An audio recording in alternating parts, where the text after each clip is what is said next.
کہ یہ بات یاد رکھیے، جب صحیح حدیث بولا جاتا ہے تو یہ امپلائڈ ہوتا ہے اس کے اندر کہ اس سے مراد صحیح الاسناد احادیث ہے، کہ سند کو صحیح کہہ رہے ہوتے ہیں ہم۔ اسی طریقے سے جب ہم کہتے ہیں ضعیف حدیث ہے تو یہ امپلائڈ ہے کہ اس سے مراد ہے ضعیف الاسناد احادیث، جن کی سند ضعیف ہے۔ جس حدیث کی سند صحیح ہوگی وہ حدیث صحیح ہوگی، اور جس حدیث کی سند ضعیف ہوگی وہ سند ضعیف ہوگی، اور حدیث تو ہوگی نہیں وہ۔ یہ بعض لوگ کہتے ہیں جی حدیث کی بڑی گستاخی کرتے ہیں، کہتے ہیں ضعیف حدیث، تو ضعیف حدیث سے مراد ضعیف سند ہوتا ہے کہ بھئی یہ کمزور ہے یا موضوع ہے، من گھڑت ہے۔ جب کوئی حدیث صحیح ہوگی چاہے اس کی سند ضعیف بھی ہو، لیکن اگر اس کی کوئی صحیح سند کسی اور کتاب میں بھی مل جائے تو پھر ہم اس ضعیف سند والی حدیث کو بھی کہتے ہیں کہ یہ حدیث کی سند ضعیف ہے لیکن حدیث صحیح ہے۔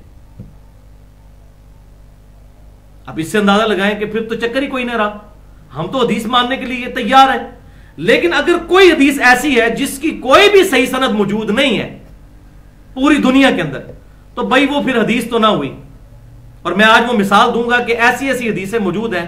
کہ اگر ہم صحیح اور ضعیف کا فرق نہ کریں تو ہمارا ایمان ہی ضائع ہو جائے ان حدیثوں کو مان کے۔ تو اصول محدثین پر، بریلوی، دیوبندی، اہل حدیث یا اہل تشیع کے اصول نہیں، پہلے 300 سال کے محدثین کے اصول پر اس کی سند کو ڈسکس کیا جاتا ہے کہ یہ صحیح ہے یا ضعیف ہے۔ لہٰذا اس میں کسی کو تکلیف نہیں ہونی چاہیے، وہ پہلے 300 سال کے محدثین تو ہمارے مشترکہ ہیں، اس میں تو کوئی اختلاف نہیں ہے۔ اب میں آپ کو مثال کے طور پر ایک حدیث بتاتا ہوں کہ ہم کتنی ایمانداری کا مظاہرہ کرتے ہیں کہ اگر سند ضعیف بھی ہو اور اس کی صحیح حدیث کوئی صحیح سند سے مل جائے تو ہم اس حدیث کو صحیح ایکسپٹ کر لیتے ہیں۔ مثال کے طور پر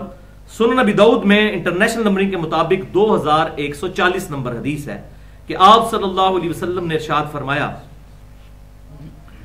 کہ اگر میں اللہ کے علاوہ کسی کے لیے سجدے کو جائز سمجھتا تو بیویوں سے کہتا کہ اپنے خامدوں کو سجدہ کریں اس حق کے سبب جو اللہ تعالیٰ نے ان کو دیا ہے۔ اب اس کی سند سنن ابی داؤد میں پکی ضعیف ہے، کیوں کہ اس میں شریک القاضی مدلس ہیں اور ان سے روایت کر رہے ہیں، اور مدلس کی ان کی روایت جو ہے سما کی تصریح کے بغیر ضعیف ہوتی ہے۔ صحیح مسلم کے مقدمے میں یہ پیٹ رول موجود ہے، امام مسلم نے اپنی کتاب کے شروع میں ہی لکھ دیا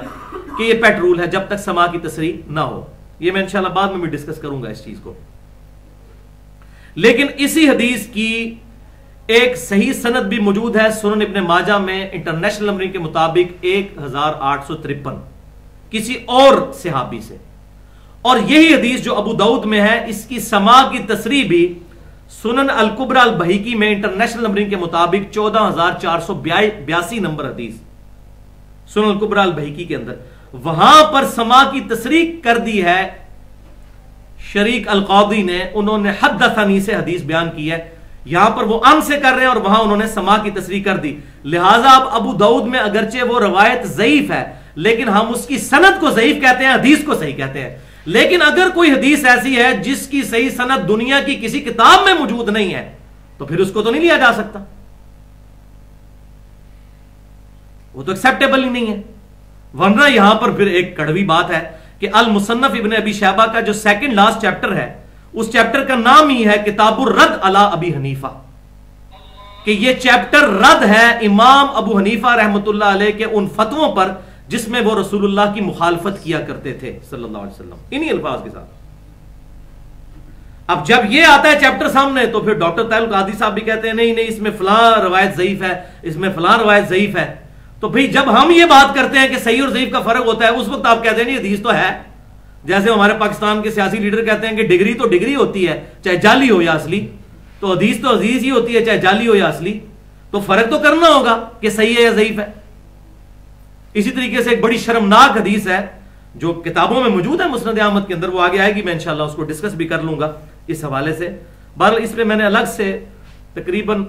1 گھنٹہ اور 25 منٹ کی گفتگو کی ہے، مسئلہ نمبر 36 کے نام سے ضعیف الاسناد اور من گھڑت احادیث کے فتنے کا تحقیقی جائزہ۔ اس میں نے 5 مثالیں ایسی دی ہیں اہل سنت کی حدیث کی کتابوں سے، جو ہم اہل سنت منہج کے لوگوں کی کتابیں ہیں، کہ اگر ان روایتوں کو ہم صحیح مان لیں اور صحیح اور ضعیف کا فرق نہ کریں تو ہمارا ایمان ہی برباد ہو جائے۔ اور یہی چیزیں ہیں جنہوں نے منکرین حدیث کو پھر موقع دیا کہ انہوں نے کہا کہ حدیث تو ہے ہی علم فراڈ کا. تو یہ بالکل ایک ایکسٹریم ہے. دوسری ایکسٹریم یہ ہے کہ جو بھی روایت لکھی ہے قصہ کہانی اس کو ایکسپٹ کر لیں، جبکہ حق راستہ درمیان کا ہے کہ صحیح اور ضعیف کا فرق کرنا ہے. ادروائز تو بالکل دین کا جنازہ نکل جائے گا. تو اب